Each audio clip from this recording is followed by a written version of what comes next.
In this third installment of our Easy Astrophotography series, we're going to learn how to take high-quality photographs of the lunar surface.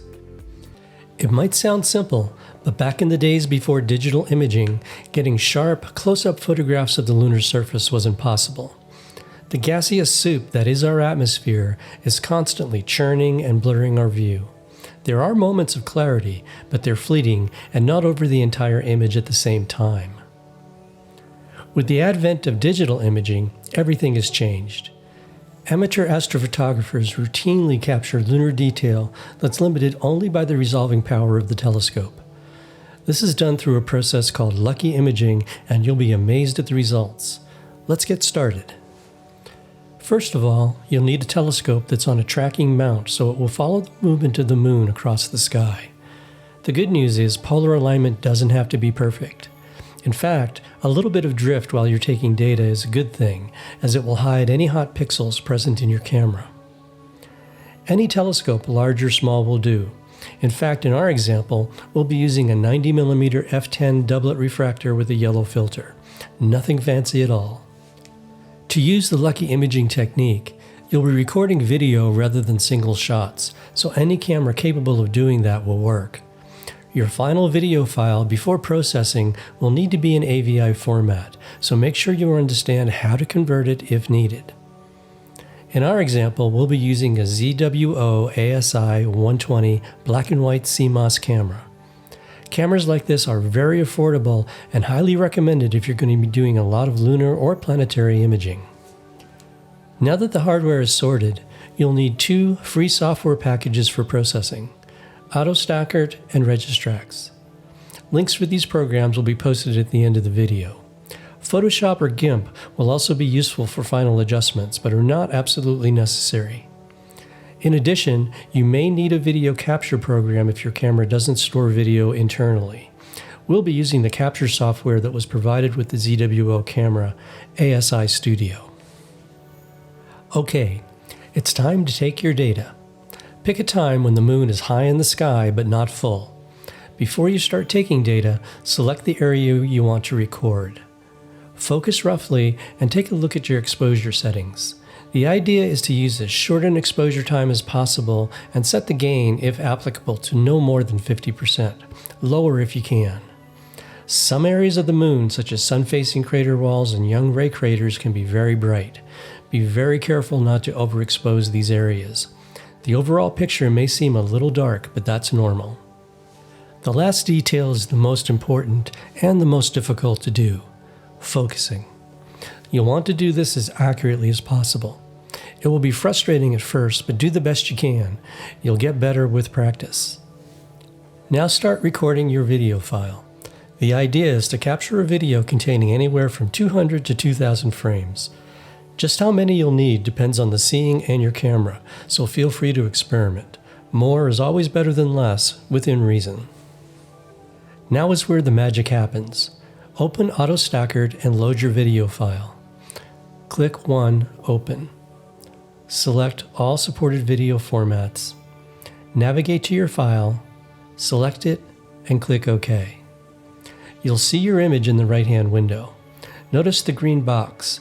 This is normally placed automatically and should be near the center and over an area with lots of detail. You can use CRTL and right-click to place it in another location if needed. Under Image Stabilization, select Surface, Improved Tracking, and Cropped. Under Quality Estimator, select Laplace and Global. Set Noise Robust to 5. Now you're ready for the program to analyze your file. It will look at every image in your video file and arrange them from the most sharp to the least sharp. It will also create a reference image to use as a guide. Click 2, Analyze. The program will take a while to chew through your data, depending on how large your files and images are. Once it's done, take a look at the quality graph. Note the green curved line and the middle horizontal line marked 50%. This shows you the number of frames versus quality. By moving the green frame slider in the upper left corner of the right-hand window, you can tell AutoStacker the lowest quality frame you want to include in your stack. This is a very powerful feature, and the best setting will depend on many factors. For now, set the quality limit to 50%. This is where the green line crosses the 50% line. The last thing you have to do is set your alignment points. Go to the right-hand window. Set size to 48 and minimum. Bright to 20. Finally click on Place AP Grid. The boxes that are generated will be individually aligned for your final image. Finally, click on 3 Stack. The program is taking the subset of frames you selected, aligning each box, and stacking the result into a final image, undoing most of the damage that the atmosphere did to your image. Once it's done, it will save the final stacked image to the same folder that your video file was loaded from. At this point, close AutoStackered and open Registrax. Click on Select, navigate to your stacked image and click Open. Make sure your file type matches the type of file saved, usually TIFF. Once your image loads, click on No for stretch intensity levels. You might be a little disappointed at the image at this point because it will look rather fuzzy. We're going to fix that using a very special sharpening algorithm called wavelets. Set Scheme to Linear and Wavelet Filter to Gaussian. Uncheck all the layers except number 1. Now slowly move the slider for layer 1 to the right and be amazed. In a box centered on your image, the captured detail will come to life. Amazing. The trick here is to find the right amount of sharpening. Go too far and contrast will get high, resulting in blown out highlights and an unnatural look. The trick is to apply just enough but not too much. Think of wet gray beach sand. Once you're happy with the setting, click Do All, and sharpening will be extended to the rest of your image. Click Save Image, select File Type, click Save, and you're done. At this point, the image can be adjusted and cropped in any standard photo processing program like GIMP or Photoshop. Congratulations! You've just entered the world of advanced astrophotography.